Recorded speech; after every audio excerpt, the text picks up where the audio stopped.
Hello అండి. అందరికీ నమస్కారం. మన చందమామ కథలకు మనసారా స్వాగతం. ఇప్పుడు మనం చెప్పుకోబోతున్న కథ అరపళ్ళెం నిండు పళ్ళెం. రచన ప్రముఖ రచయిత్రి వసుంధర గారు.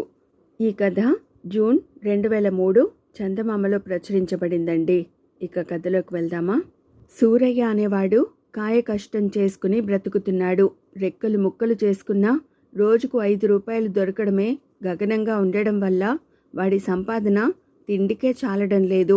కానీ వాడికైతే బోలెడు డబ్బు సంపాదించి వైభవంగా జీవించాలని ఉంది.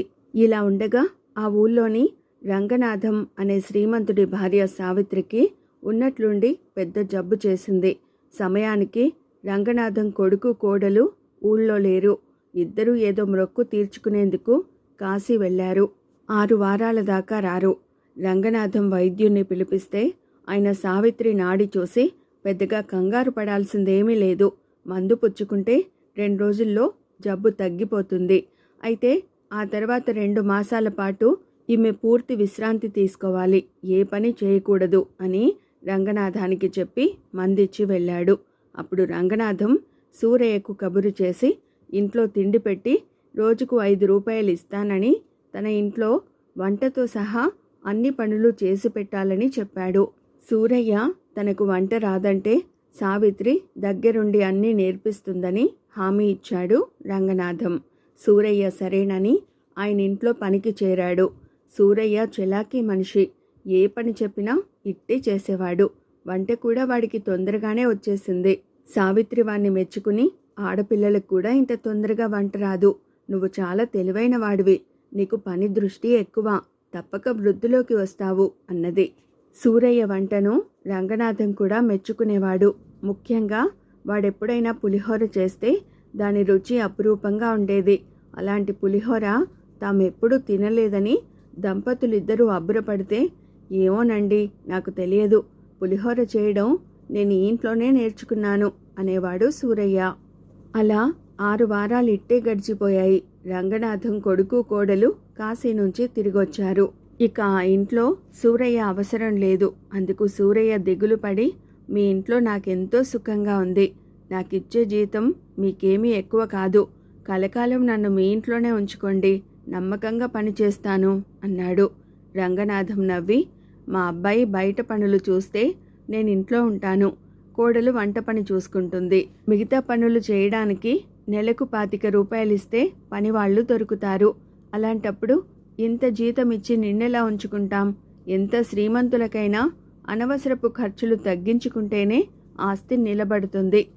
నువ్వు కష్టపడి పనిచేస్తావు, నిజాయితీ పరుడివి, నమ్మకస్తుడివి, ఆ పైన తెలివితేటలున్నాయి, నీకు మా ఇంటినే నమ్ముకోవాల్సిన అవసరం లేదు అన్నారు.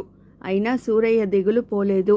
కొంతసేపు తల వంచుకుని ఆలోచించి, బాబూ, నా తెలివి మెచ్చుకున్నది ఇంతవరకు మీరొక్కరే. నా తెలివి నాకు కూడు పెడుతుందని మీకు అనిపిస్తే ఆ ఉపాయం కూడా మీరే చెప్పండి అన్నాడు రంగనాథంతో. ఒరేయ్, నీకులాగా పులిహోర చేసేవాన్ని ఇంతవరకు నేను చూడలేదు. మన ఊరి చివరి సంతలో పులిహోర చేసి అమ్మావంటే నీ జాతకం మారిపోతుంది. పెట్టుబడికి డబ్బు కావాలంటే అప్పుగా నేనిస్తాను అన్నాడు రంగనాథం. సూరయ్య ముందు తటపటాయించాడు.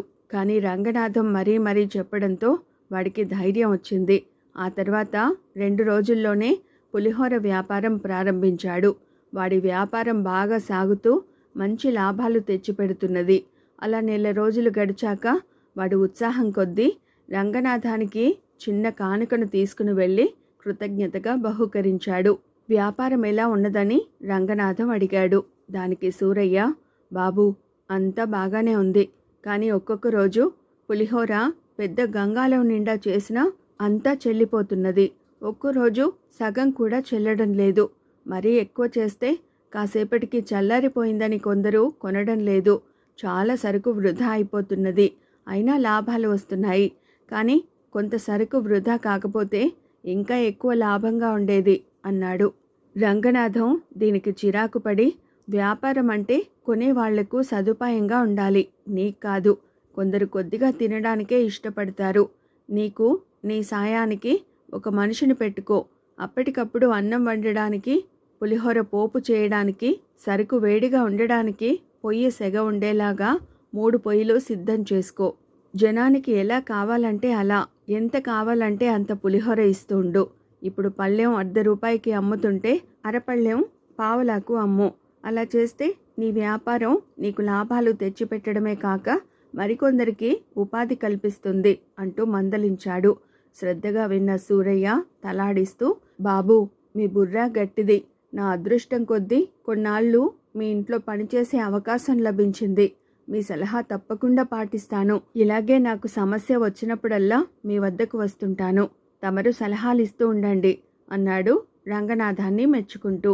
మాటి మాటికి ఇతరుల సలహాలు తీసుకోవడం వ్యాపారికి మంచి లక్షణం కాదు. ఇంకొకసారి నువ్వు నా దగ్గరకు వచ్చి సమస్య చెబితే వ్యాపారం మానేయమని సలహా ఇస్తాను అని రంగనాథం సూరయ్యను పంపేశాడు. అయితే సంతలో సూరయ్య పులిహోర వ్యాపారం మరింత బాగా సాగుతున్నది. వాడికిప్పుడు 2-3 పనివాళ్లున్నారు. వచ్చిన వాళ్లకు వాడు కోరినట్టు పులిహోర కలిపి ఇస్తున్నాడు. చాలామంది అప్పటికప్పుడు అడిగి వేడివేడిగా పులిహోర చేయించుకుంటున్నారు. కొందరికి పులుపు ఎక్కువ కావాలి, కొందరికి కారం ఎక్కువ కావాలి. ఇప్పుడు సూరయ్యకు ఒకే ఒక ఇబ్బంది. చాలామంది వాడిని ముందుగా అరపళ్ళెం పులిహోర అడుగుతున్నారు. అది తిని రుచిగా ఉందని ఇంకో అరపళ్ళెం చేయించుకుంటున్నారు.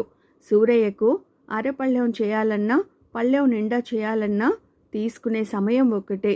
అందువల్ల 10 నిండు పళ్ళాలు అమ్ముడు పోవలసిన సమయంలో 10 అరపళ్ళాలు మాత్రమే అమ్ముడుపోతున్నాయి. తినేవాళ్ళెవరూ ఎలాగూ నిండు పళ్ళానికి తక్కువ తినడం లేదు. ఈ సమస్యను ఎలా పరిష్కరించాలా అని కొన్నాళ్ళు తీవ్రంగా ఆలోచించసాగాడు సూరయ్య. సూరయ్య వ్యాపారం ఎలా సాగుతున్నదన్న కుతూహలం రంగనాథానికి ఉంది. కొద్ది మాసాలుగా సూరయ్య ఆయన్ను కలుసుకునేందుకు రాలేదు. అందువల్ల ఒకసారి తనే స్వయంగా సంతకు వెళ్ళి వాడి వ్యాపారం తీరు, పులిహోర రుచి చూడాలని ఆయన అనుకున్నాడు. ఒకనాడు రంగనాథం సంతకు వెళ్లేసరికి సూరయ్య దుకాణం వద్ద చాలా రద్దీగా ఉంది. 2 మనుషులు వంట పొయ్యిల వద్ద హడావుడి పడుతున్నారు. ఒక మనిషి సూరయ్యకి విస్తరాకులు, పళ్ళాలు, జనానికి మంచినీళ్లు అందిస్తున్నాడు. సాయంకాలం అయ్యే కొద్దీ ఒకరి వెనుక ఒకరుగా మనుషులు వస్తున్నారు. కూర్చోవడానికి కూడా చోటు లేనంత రద్దీ తయారైంది. రంగనాథం సూరయ్య పళ్ళెం నిండా సర్దుతున్న పులిహోరను చూసి ₹1/2కి చాలా ఎక్కువే ఇస్తున్నాడు. నేనైతే ఇంత తినలేను, అరపళ్ళెం తీసుకోవాలి అనుకుంటూ దగ్గరకు వెళ్ళి మంచినీళ్ళు అందించే మనిషితో తనకు ఒక అరపళ్ళెం పులిహోర కావాలని చెప్పాడు. క్షణాల మీద పులిహోర అందింది.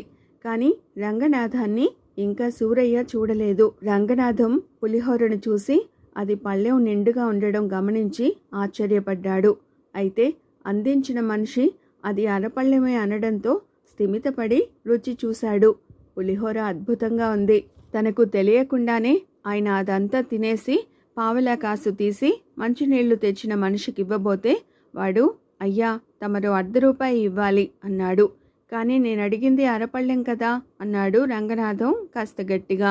అప్పుడు సూరయ్య ఆ గొంతు గుర్తుపట్టి తలెత్తి చూసి రంగనాథానికి చటుక్కున నమస్కరించి, ఒరేయ్, ఆ బాబు దగ్గర డబ్బు తీసుకోకు అంటూ తన మనిషిని హెచ్చరించాడు. రంగనాథం అక్కడ రద్దీ కాస్త తగ్గేదాకా ఆగి సూరయ్యతో, వ్యాపారంలో లాభాలు ఎక్కువ రావాలనుకోవడం తప్పు కాదు, కానీ జనాన్ని మోసం చేయకూడదు. నీ మనిషి నాకు అరపళ్ళెం పులిహోర ఇచ్చి నిండు పళ్ళెం ధర అడుగుతున్నాడు అన్నాడు. అందుకు సూరయ్య నవ్వి, బాబు, అందరూ ఒక నిండు పళ్ళెం బదులు 2 అరపళ్ళాలు తింటుంటే నాకు పని ఎక్కువైంది. అరపళ్ళెం ఇవ్వనంటే జనం పులిహోర కొనకుండా వెళ్ళిపోతున్నారు. అందుకని నిండు పళ్ళాన్నే అరపళ్ళెమని ₹1/2కే అమ్ముతున్నాను. నేను సరుకు తగ్గించలేదు, ధరను పెంచలేదు. నిండు పళ్ళానికి అరపళ్ళెమని పేరు పెట్టాను అంతే. ఇందులో మోసం ఉందంటారా అన్నాడు. ఏమాత్రం లేదు అని రంగనాథం సూరయ్య భుజం తట్టి, ఇకపై నువ్వు మామూలు సూరయ్యగా కాకుండా పులిహోర సూరయ్యగా పేరు తెచ్చుకోగలవు. చాలా సంతోషం అని అక్కడి నుంచి వెళ్ళిపోయాడు. ప్రముఖ రచయిత్రి వసుంధర గారు చందమామలో రచించిన అరపళ్ళెం నిండు పళ్ళెం కథ ఇంతటితో సమాప్తం. మరో మంచి కథతో మళ్ళీ కలుసుకుందామండి. Thank you.